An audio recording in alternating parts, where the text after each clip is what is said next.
동포 여러분 안녕하세요. KBS 한민족방송 보고 싶은 얼굴 그리운 목소리 이소연입니다. 경기가 어려워지면서 청년 실업 문제가 갈수록 심각하다라는 뉴스 많이들 보셨을 겁니다. 그런데 이 문제는 중국도 예외가 아니라고 하는군요. 지난해 6월에 중국의 청년 실업률이 역대 최고치를 기록했다고 합니다. 그래서 지난해 8월부터는 청년 실업률 발표를 아예 중단했다고 하고요. 취직이 안 되자 공무원 시험에 응시하는 공시족들도 늘고 있고요. 중국의 주요 도시 도서관에는 청년들이 모여들고 있다는 소식입니다. 뿐만 아니라 청년들의 복권 구매도 급증하고 있다고 하는데요. 청년 실업 문제가 하루빨리 해결돼서 청년들이 일자리를 얻을 수 있는 날이 빨리 왔으면 하는 바람이 듭니다. 이적이 불러줍니다. 걱정 말아요 그대.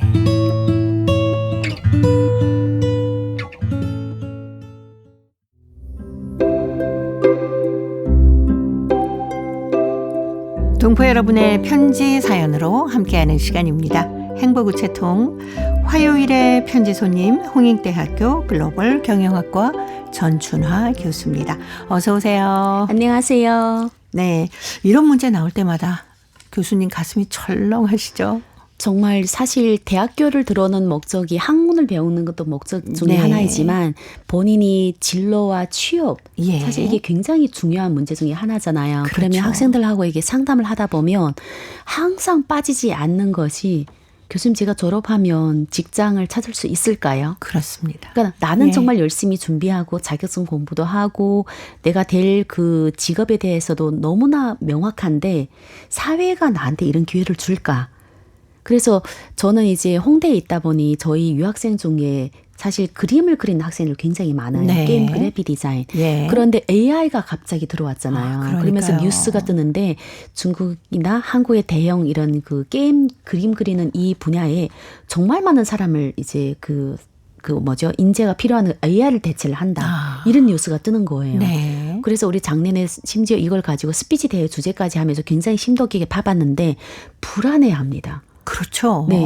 예. 나는 정말 열심히 하는데 기회가 없어. 네. 너무 불안한 거죠. 그리고 실제 이 불안을 조사까지 있어요. 거의 46.3% 정도 되는 대학생들이 불안한 증세를 보이고 네. 있다. 이렇게 나옵니다. 예. 근데 사실 이 설문조사를 참여를 하는 중에 더 높을 수 있지 않을까. 저는 사실 46.3이 아니라 저랑 이렇게 대화하는 모든 학생들이 불안감이 있어요. 당연히 불안하죠. 네. 저희도 학교 다니다가 이제 4학년 정도 되면은 취업을 해야 되지 않습니까? 그렇죠. 아, 어떻게 해야 되지? 하고 항상 가슴이 두근두근했던 생각이 나는데요. 그리고 이게 조금 비교가 되는 게 제가 2000년도에 졸업할 때는 정말 저희는 대학생 우리 반에는 23명?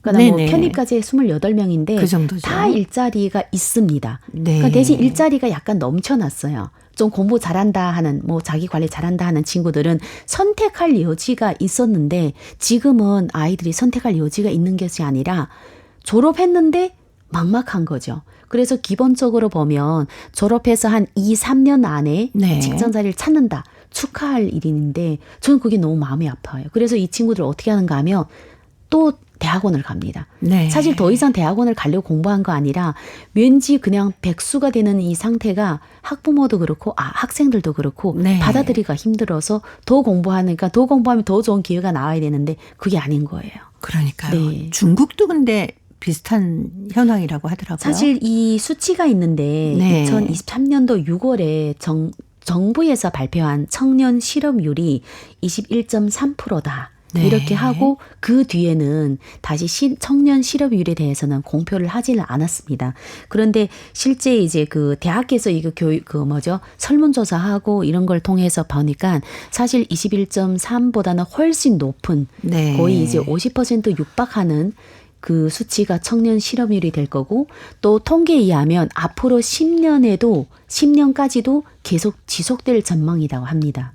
그러니까 어떻게 보면 대학생들이 졸업을 했는데 이 대학생들 원하는 직종이 있을 거잖아요. 그렇죠. 그런 직종에는 사실 훨씬 이제 공급이 못 미치는 거고, 근데 사회에서는 또 일자리가 있어요. 어떤 일자리인가 하면 약간 단순 기술직, 네네. 그리고 공장. 근데 대학교를 간 친구들은 공장과 기술직에 대해서는 또 선호하지 받아들이기가 않죠. 어렵죠. 네. 그리고 이게 제일 중요한 건 임금이 낮아요.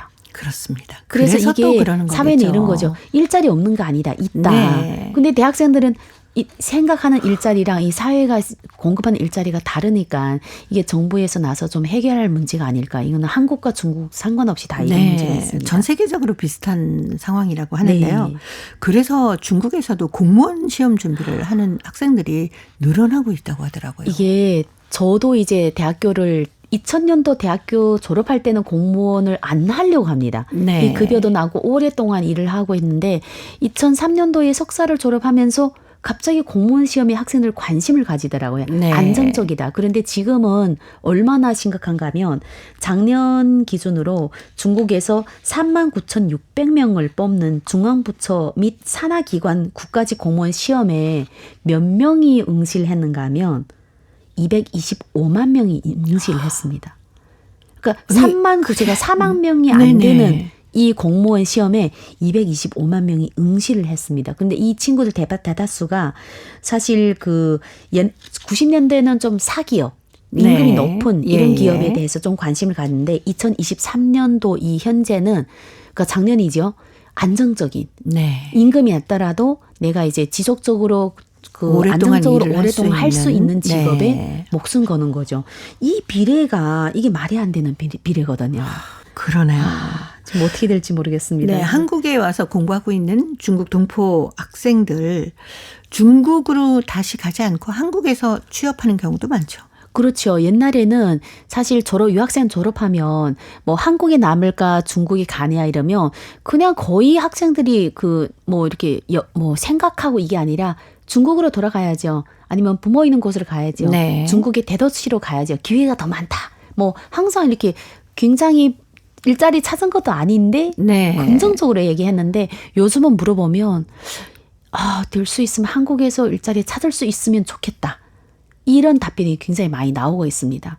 그래서 더 열심히 한국어 공부도 하고 네. 아래 한글 그런 소프트웨어도 좀 공부를 하고 이런 네. 학생들이 점점 늘어서 이게 한국도 또 사실 또 유학생을 더 많이 유치해야 되거든요. 네, 그렇죠. 그 유치 안에 진로 취업에 대한 이런 기회를 좀 더 늘리지 않을까. 근데 한국 학생은 또 걱정할 필요가 없는 게 이 유학생들이 취업을 할 때 상대적으로 언어가 좀 약하기 때문에 또 중국 가서 취업하는 그 기준보다 좀 낮게 본인을 이제 하기 때문에 저희가 봤을 때는 좀 많이 도움될 것 같은 느낌이 듭니다. 네. 자, 이제 행복우체통 열어보겠습니다.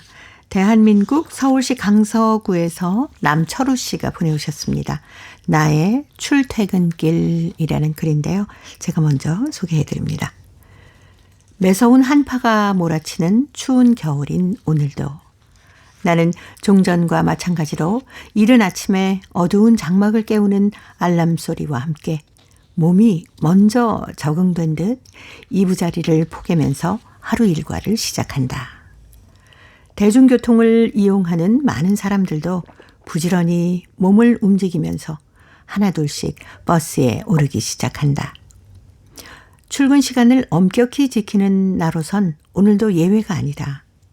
다행히 뉴질랜드에서 몇 년 차를 고친 경력도 있고 한국에 와서도 쭉 자동차 정비를 했다. 작업복은 항상 기름투성이지만 내 손으로 고친 한 대 한 대의 차가 빠져나갈 때마다 그에 따른 성취감도 따른다. 이렇게 회사에서 하루 종일 작업에 몰두하다 보면 해가 짧은 겨울의 하루는 금방 지나간다. 늦은 퇴근길이지만 버스 안에서 밖을 내다보니 오색 영롱한 여러 가지 네온등 간판 불빛이 반짝인다. 버스 차창 밖 언뜻 지나가는 유리창 너머로 식당 안의 광경이 눈에 들어온다.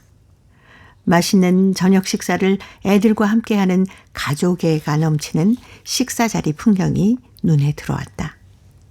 갑자기 고향의 달밤에 가로등 불빛 아래에서 다정히 가족과 행복하게 손을 잡고 거리를 활보하면서 오순도순 재밌게 얘기를 나누며 산책하던 지난 시절이 새삼스레 머릿속을 헤집는다. 언제까지 일을 해야 할까? 이렇게 반문하면서 또 한번 정리를 해본다. 대부분 사람들은 처음에 출국할 때 몇 년간 열심히 돈을 벌어서 고향으로 돌아가겠다고 계획을 세우지만 그 몇 년이 지나면 다시 10년을 채우고 그 10년이 지나면 20년을 눌러앉게 된다.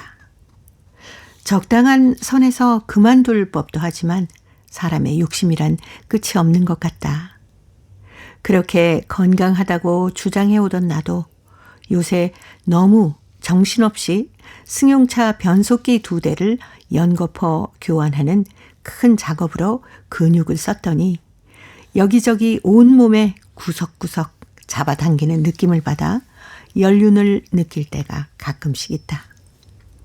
나이는 정말 속일 수가 없는가 보다.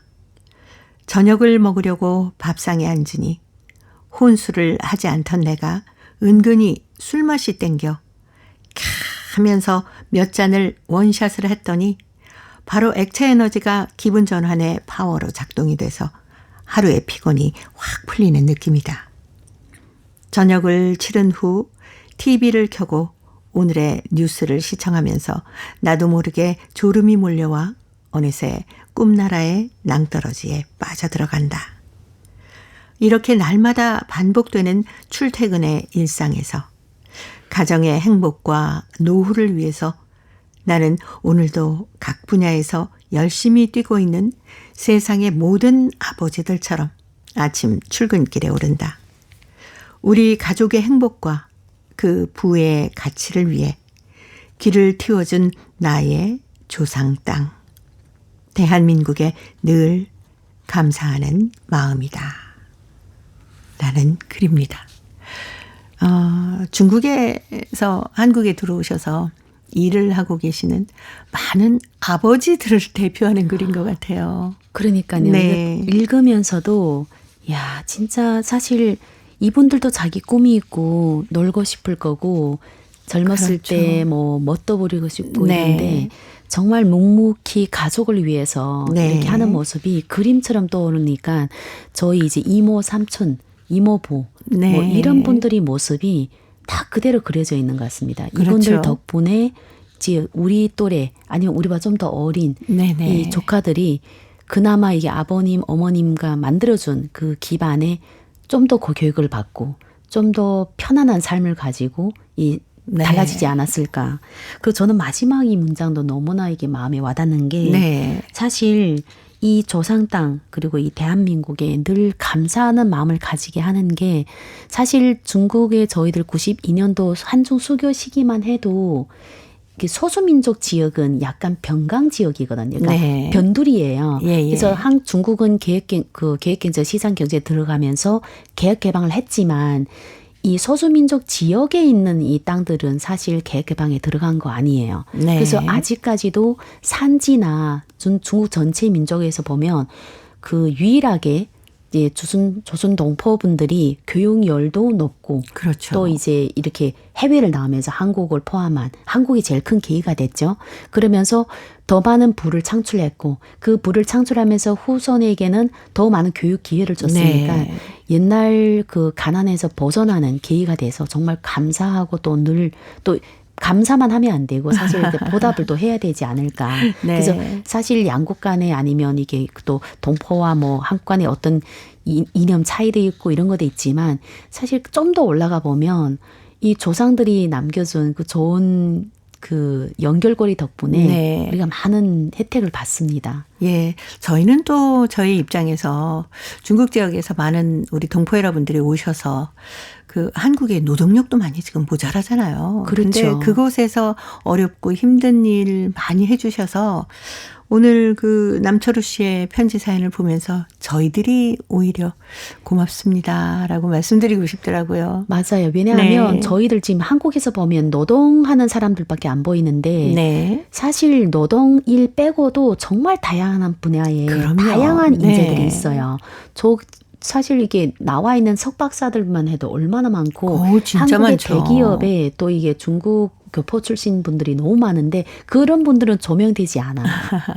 그러니까 약간 저도 이제 학교에 있다 보니까 네. 얘기할 때 조선족 얘기할 땐 저를 제외를 하고 얘기를 하더라고요. 근데 저도 이제 저도 중국 동포이고 또 중국의 또 소수민족으로 또 이렇게 되어 있으니까 이게 중국은 아닌데 어쩔거나 이렇게 약간 분리해서 얘기할 때는 그 노동하는 사람만 딱 보고 얘기를 하는데 그건 아니에요. 정말 다양한 계층의 네. 다양한 사람들이 다양한 계층의 뭐 많은 일을 하고 계시고 지금 말씀하신 것처럼 직종이 학교에 정말 다양합니다. 뭐 여러 가지 계통에서 정말 훌륭하게 일들을 많이 하고 계시지 그렇죠. 않습니까? 네. 근데 저희가 볼 때는 진짜 힘든 일들을 많은 조선족 동포분들이 같이 하고 계셔서 정말 네. 감사해야 되죠. 저희 친척들은 선생님 네, 다 맞아요. 기관에서 일하던 분들이 예. 초창기 때 나왔는데 대단하다는 생각이 많이 듭니다. 네.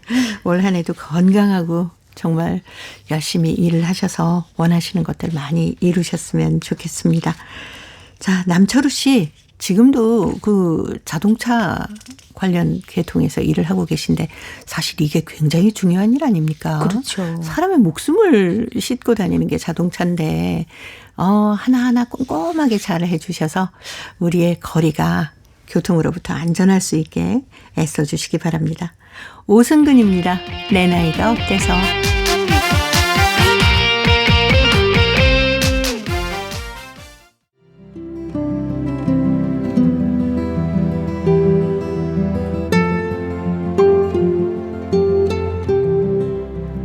동포 여러분의 따뜻한 사연으로 아름다운 추억을 만들어 드립니다.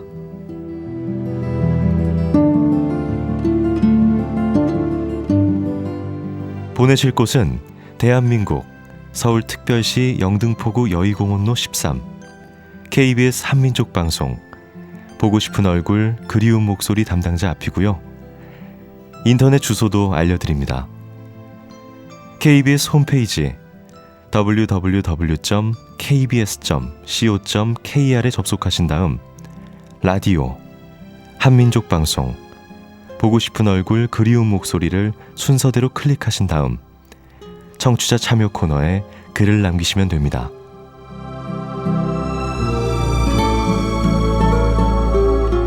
정다운 이야기와 아름다운 음악이 있는 보고 싶은 얼굴 그리운 목소리, 동포 여러분과 늘 함께하겠습니다. 화요일의 행복우체통 홍익대학교 글로벌 경영학과 전춘아 교수님과 함께하고 있습니다.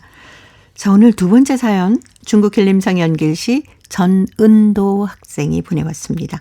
올바른 언어 생활인데요. 전춘아 교수님이 소개합니다. 안녕하세요. 멍짱알짱 반가. 요즘 학교 중심으로 급속하게 번져가는 국적불명의 신조어들을 대할 때마다 저는 놀라곤 합니다. 우리 글 맞춤법 같은 것은 아예 거들떠 보지도 않고 소리나는 대로 마구 적거나 띄어쓰기를 완전 무시하는가 하면 은어나 비속어를 꺼림낌 없이 쓰는 일이 다반사입니다. 특히 요즘 친구들은 인터넷에 일상화되면서 희한한 채팅 용어들이 무수히 생겨나 거의 무의식적으로 사용하고 있습니다. 아니 오히려 이런 용어들을 잘 모르면 따돌림을 당할 정도이기도 합니다. 상황이 이러다 보니 우리 반 몇몇 친구는 받아쓰기 시험에서 낙제를 맞기도 하였답니다. 언어는 반복 학습에 의해 습득된다고 합니다. 따라서 어려서부터 올바른 언어 생활을 습관화하는 일이 사뭇 중요합니다. 학교에서 배운 언어 지식을 바탕으로 일상생활에서 의사소통을 함으로써 우리 생활을 영위할 수 있습니다. 모든 언어는 역사성을 지니고 있습니다.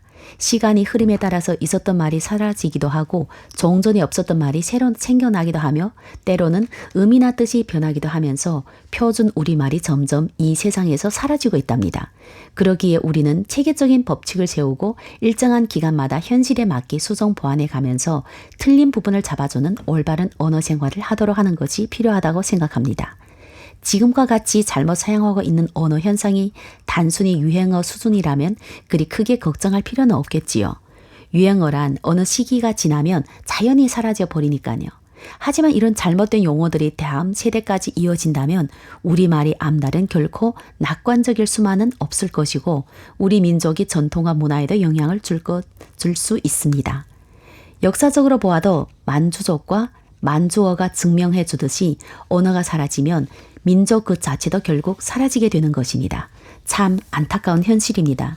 세종대왕과 집현전 학사들이 노고를 잊지 않고 일제강점기에도 우리말 지키기 위해 온갖 희생을 감수했던 선열들이 올 곳은 넋을 기를 줄 아는 우리 글을 사랑하는 친구라면 지금부터라도 아름다운 우리말을 올바르게 사용하리라 굳게 믿습니다.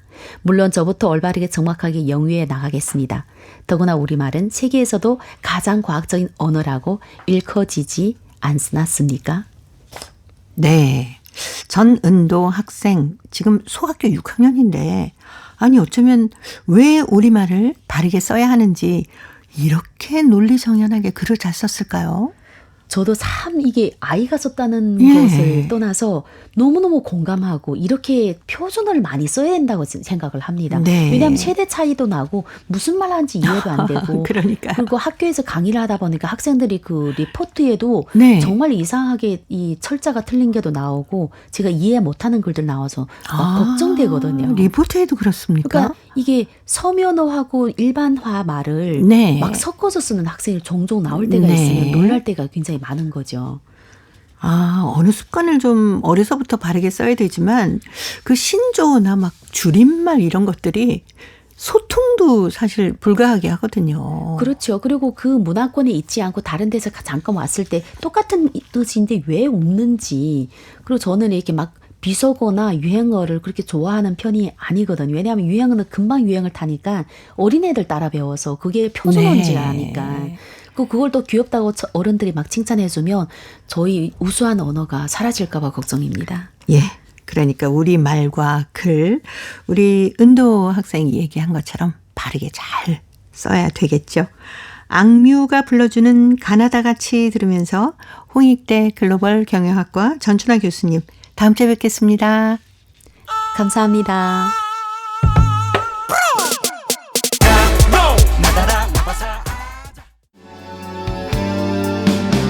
KBS 한민족방송 보고 싶은 얼굴 그리운 목소리 함께하고 계십니다.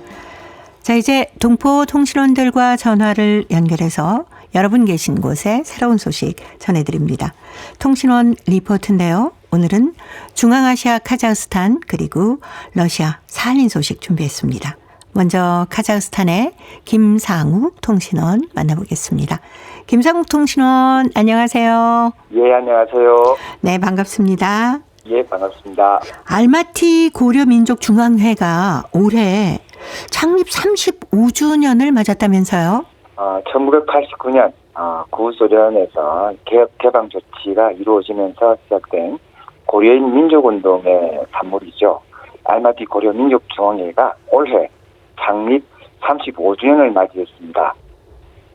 올해 들어 처음으로 지난 25일 열린 알마티 고려민족중앙회 상무위원 전원회의에서 이 안건에 대한 아주 깊이 있는 논의가 이루어졌습니다. 논의 결과는 충분히 자축은 하되 관련 행사는 줄이고 대신 우리의 전통 문화를 보존하고 한국 교육을 지원하는 데 좀 더 많은 역량을 쏟아붓기로 했습니다. 그러니까 이런 일회성 행사보다는 네. 기존 사업들에 대한 내실을 기하자라고 결정한 것이죠. 그러나 그동안 우리 문화를 유지하고 또 중앙회 활동에 적극적으로 참여를 해온 열성자들에게 기념 메달을 전정하기로 했고요. 또 최근 15년간 업데이트가 되지 않았던 알마티 고려민족중앙회 홍보 브로셔는 이번 기회에 새로 제작하기로 했습니다. 동시에 차세대 청년들의 참여를 더욱 높아진 위상에 걸맞는 활동을 하기 위해 리브랜딩 작업을 강도 높게 해 나가기로 했습니다. 이를 통해서 동포사회 내 한류 확산은 물론이고 더욱 다양해진 동포사회의 의견을 잘 수렴할 수 있도록 하겠다라고 밝혔습니다. 더불어서 곧 다가올 한국과 카자흐스탄 간의 고용 허가제 협정 체결에 따라서 고려인 총장년청의 한국 행위에도 미리 대비하기로 했습니다. 네. 그리고 우리 동포 사회에 몇 가지 기쁜 소식이 있다고 하는데 어떤 소식입니까? 예, 신유리 카자흐스탄 고려인 협회장이 카자흐스탄의 국가 중대사를 결정하는 쿠릴타이 회의에 초청됐습니다. 이는 카자흐스탄 전체 인구 중에 0.6%밖에 차지하지 않는 고려인들이 카자흐스탄 내에서 영향력이나 위상이 그만큼 높고 인정받고 있다는 것을 의미합니다. 쿠릴타이 회의는요, 북방 유목민들의 전통인데요. 그러니까 칸의 명령에 따라서 왕과 또 유력 부족장 또 고위 관료 등이 모여서 국가의 최고 정치 회의를 하는 것을 말합니다. 그러니까 칸의 후보자 선정이나 또는 즉위식 그리고 또는 지금 국가로의 전쟁 또는 새로운 법령에 대한 이런 것들을 할 때만 쿠리타이를 여는 거죠. 네. 그랬는데 이 쿠리타이가 이제 토카예프 대통령이 신년 초 언론 인터뷰를 통해서 밝힌 것처럼 여름에 열릴 예정이었던 쿠리타이를 좀 앞당겨서 다가오는 봄에 열고 새로운 카자흐스탄의 국정 과제를 의결하기로 했습니다. 네. 예. 이어서 이 강겨울기 교수, 그러니까 알마티 고려민족중앙회 부회장도 동시에 맡고 있는데요.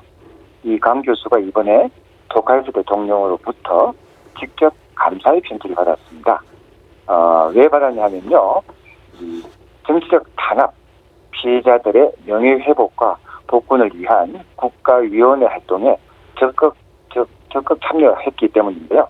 이 점이 높이 평가를 받아서 대통령으로부터 개인 감사 편지를 받았습니다. 네. 자, 오늘 카자흐스탄 소식 여기까지 듣겠습니다. 김상욱 통신원이었습니다. 소식 감사합니다. 예, 감사합니다. 네, 고맙습니다. 이어서 러시아 사할린으로 가볼까요? 배순신 통신원 만나보겠습니다. 배순신 통신원 안녕하세요. 네, 안녕하세요. 반갑습니다. 네, 반갑습니다. 유즈노 사할린스크시 에트노스 아동예술학교에서 올해도 설맞이 행사를 개최했다고 하는데 자세한 소식 전해주십시오.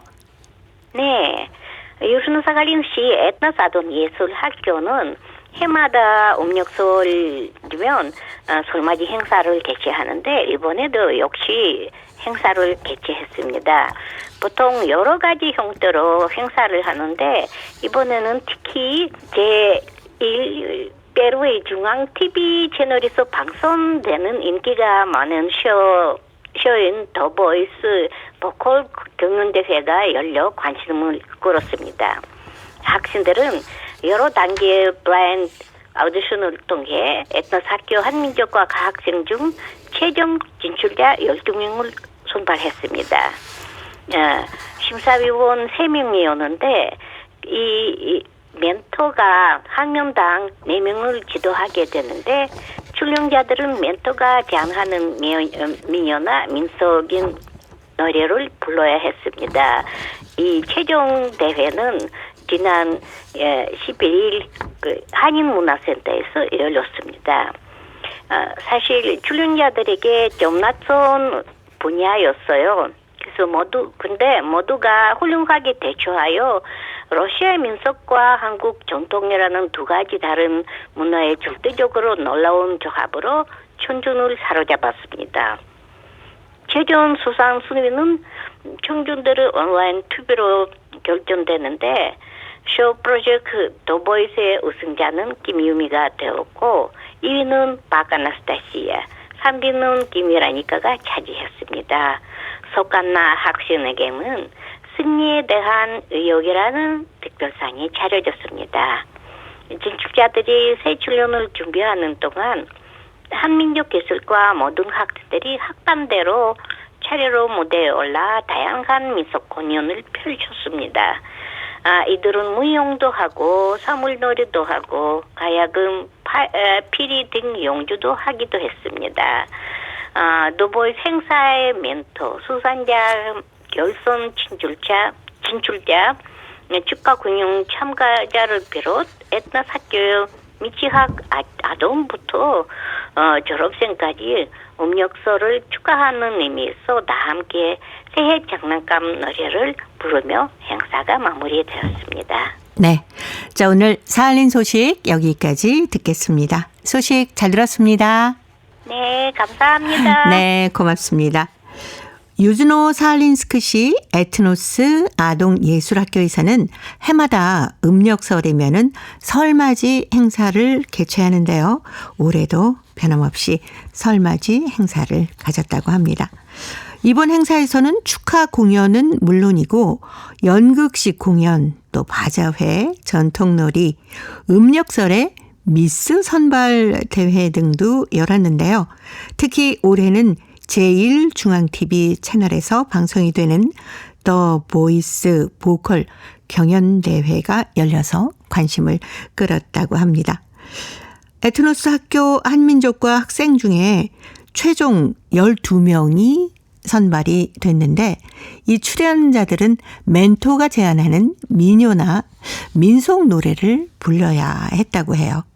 그런데 아주 훌륭하게 대처를 해서 러시아 민속과 한국 전통이 아주 아름답게 조합이 돼서 청중을 사로잡았다고 합니다. 우승자는 김유미, 2위는 박아나스타샤, 3위는 김웨로니카가 차지했고요. 서간나 학생이 특별상을 받았다는 사할린 소식이었습니다. 자, 이제 퀴즈를 통해서 대한민국의 역사와 문화까지 배울 수 있는 퀴즈 한마당 이어드립니다. 동포 여러분과 퀴즈로 하나 되는 시간. 퀴즈 한마당. 똑똑똑똑똑. 현지야. 아직도 안 일어났나? 최현지 씨.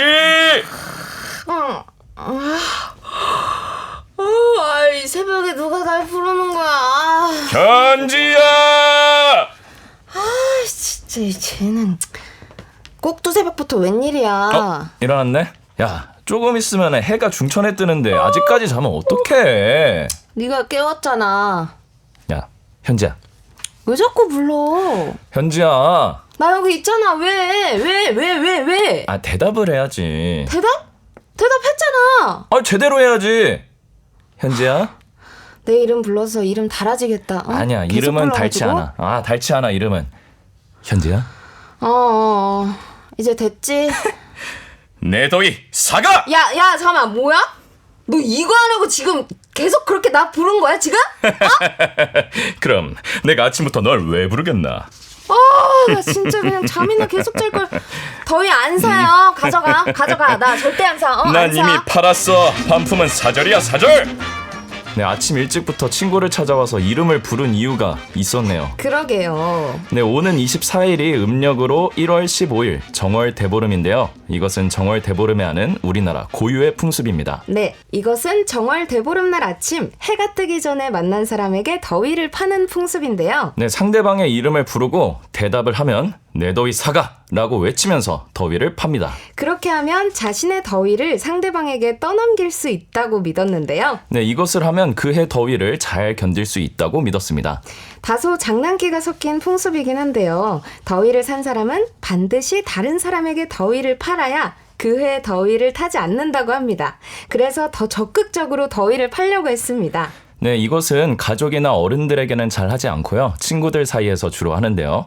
정월 대보름날 친구들끼리 만나면 더위를 몇 개 팔았다고 자랑을 하기도 했고요.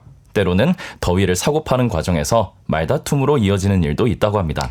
자, 여기서 문제 나갑니다. 음력 정월 대보름날 하는 풍속 중 하나입니다. 이날 아침에 상대방의 이름을 불러 더위를 팔면 그해 더위를 견딜 수 있다고 믿었는데요. 이것은 무엇일까요? 자, 보기 드립니다. 1번, 더위 팔기. 2번, 소팔기. 3번. 빵빵 내 차 팔기. 정답을 보내주신 분 가운데 일주일에 한 분 추첨해서 소정의 상금이나 상품을 보내드립니다. 퀴즈 한마당 지금까지 성우 이현주 최현지였습니다. 감사합니다. 하기는 저도 어렸을 때 정월 대보름이면 친구들과 이것을 참 많이 했습니다. 다른 날은 몰라도 정월 대보름이 되면은 친구 집에 일찍 가서요. 서로 이것을 했는데 서로 이것을 하겠다 이렇게 실랑이를 하기도 하면서 즐겁게 놀았던 추억이 있네요. 근데 요즘에는 정월 대보름이 돼도 이런 모습은 잘 보이지도 않고요. 또 오곡밥을 만들어 드시는 분도 별로 없는 것 같아요.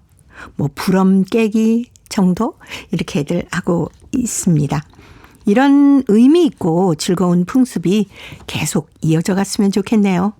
동포 여러분 계신 곳에서는 아직도 이것을 하시는지 궁금합니다. 이것이나 또 정월 대보름에 대한 추억이 있으면 행복우체통으로 사연 보내주시기 바랍니다. 정답은 KBS 홈페이지에 접속하신 다음에 라디오 한민족 방송 보고 싶은 얼굴 그리운 목소리를 순서대로 누르시면은 청취자 참여란이 있습니다. 여기에 정답도 보내주시고 행복우체통의 사연도 많이 보내주시기 바랍니다.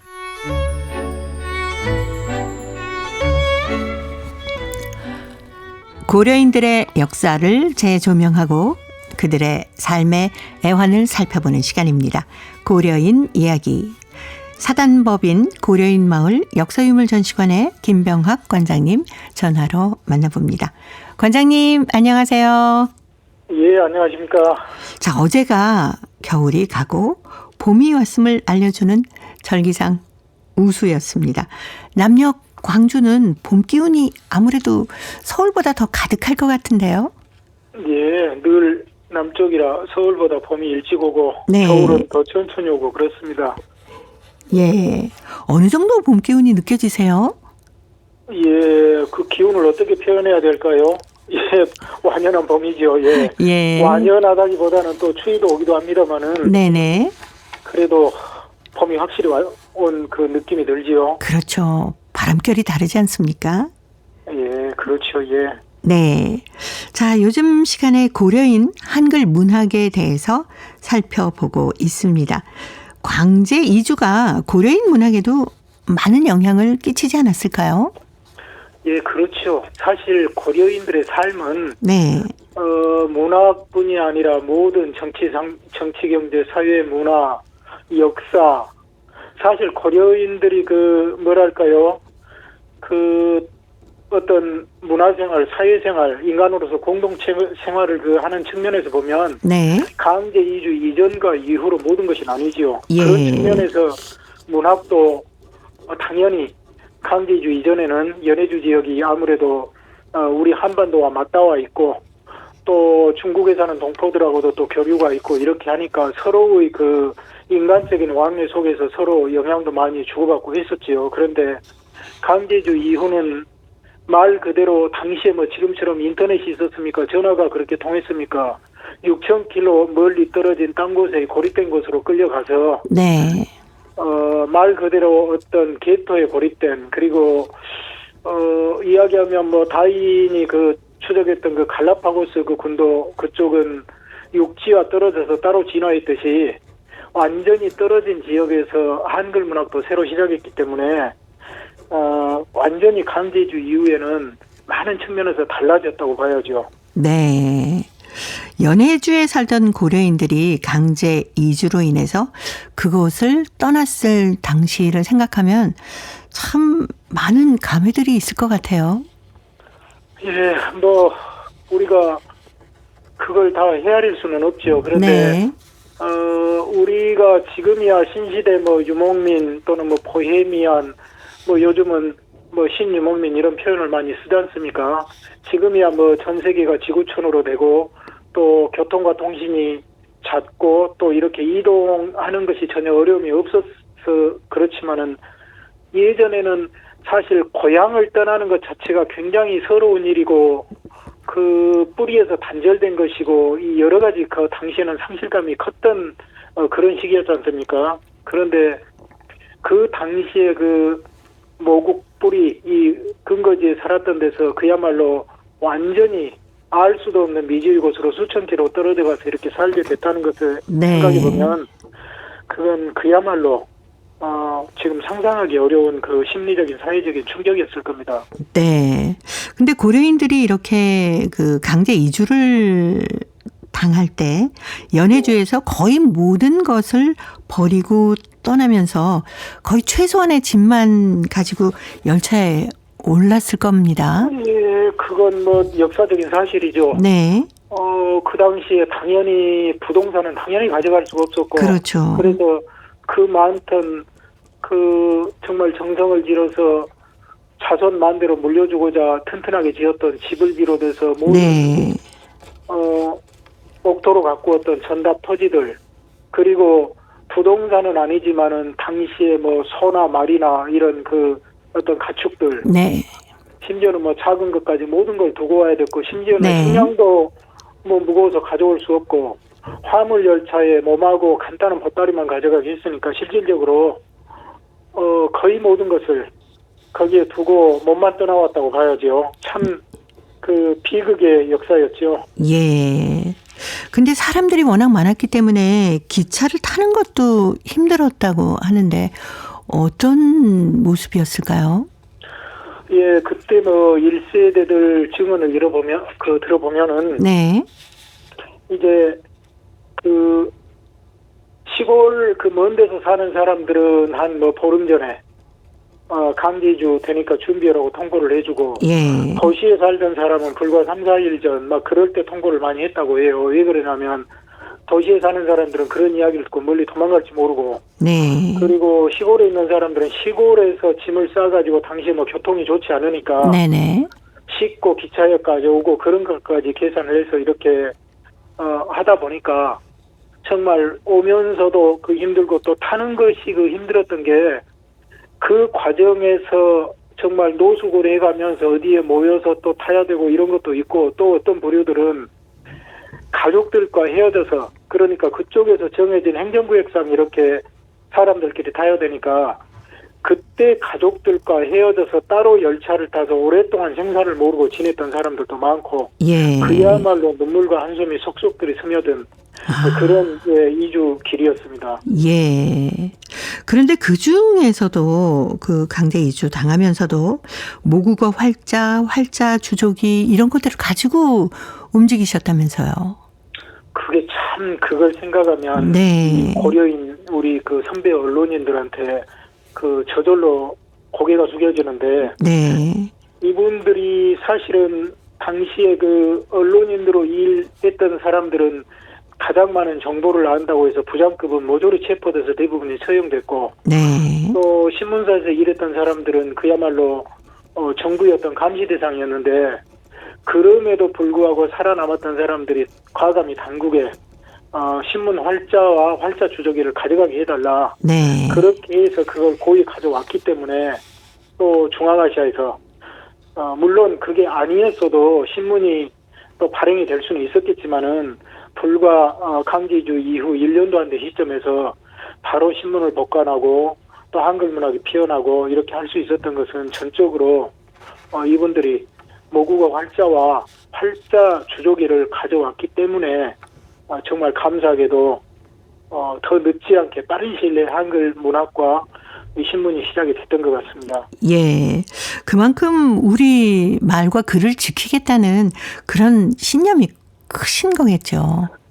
예, 그렇죠. 사실 연해주에서 이 고려인 그 식자층들은 한글 맞춤법도 우리보다 먼저 확립을 했습니다. 네. 그만큼 이 모국어의 올바른 사용에 노력을 기울였거든요. 이미 1930년에 그 고려 문전이라고 해서 이 맞춤법 통일화를 만들어가지고 맞춤법도 통일하고 나름대로 굉장히 모국어를 발전시키기 위해서 노력을 했거든요. 네. 아마 그 연장선에서 지금 그 강제이주 때도 그런 어려움을 이기고 이런 눈물겨운 이런 일을 할 수 있었던 거겠죠. 예. 강제 이주 당시에 모국어 그 활자 또 활자 주조기를 가지고 왔다는 자료 또 증언들은 좀 남아 있습니까? 아니 그게 증언이나 자료들 거의 없습니다. 왜 그러냐면 네. 당시에 활자 주조기와 활자를 가져온 게 신문사 직원들 내에서 그 내부의 그 뭐랄까요? 그 알던 동료들이 했던 거고 너무나 당연했던 것이고 또 신문 복권 과정에서 목숨을 잃은 분도 계셨고 이렇게 그야말로 지금 생각하면 너무나 눈물겨운 일이고 감동스러운 일이지만 그때는 네. 직원들끼리는 너무나 당연한 일이라 이게 증언으로도 남지 않았고 나중에 예. 굉장히 나중에 이제 그 신문사 기자들을 통해서 이런 일이 있었다 해서 우리들이 역으로 네. 그런 일이 있었구나 하고 이렇게 추적해서 알게 된 거죠. 그만큼 그 어려움이 그분들께는 일상이었던 것이죠. 예. 일상이었으니까 당연히 우리가 가지고 움직여야 된다라고 생각해서 뭐 어떤 그거를 우리가 가지고 움직인다 이런 뭐 증거를 남겨놓을 일이 없었겠네요. 증거도 그렇고 그때 네. 그 활자를 가져오셨던 분이 거의 1970년대 말까지도 신문사에서 그 일을 하셨거든요. 네. 그냥 너무나 당연하니까 그분 입으로도 이야기를 꺼낸 적이 없고 나중에 그 2세, 3세 후배 기자들이 일을 하면서 그걸 들었다가 뭐 그렇게 오래지 않은 시점에서 증언을 해줘가지고 그 이야기가 나중에 우리들한테도 기록이 되고 이렇게 된 것이죠. 예. 자, 고려인 이야기. 오늘은 강제 이주 당시 고려인들이 모국어 활자 주조기를 어떻게 가져왔는지에 대해서 살펴봤습니다. 자, 오늘도 사단법인 고려인 마을 역사유물 전시관의 김병학 관장님이었습니다. 다음 주에 또 뵙겠습니다. 네, 감사합니다. 네, 고맙습니다. 자, 이 시간 끝곡 이지상의 길 떠나는 저녁 들으면서 저도 인사드립니다. 함께해 주신 동포 여러분 고맙습니다.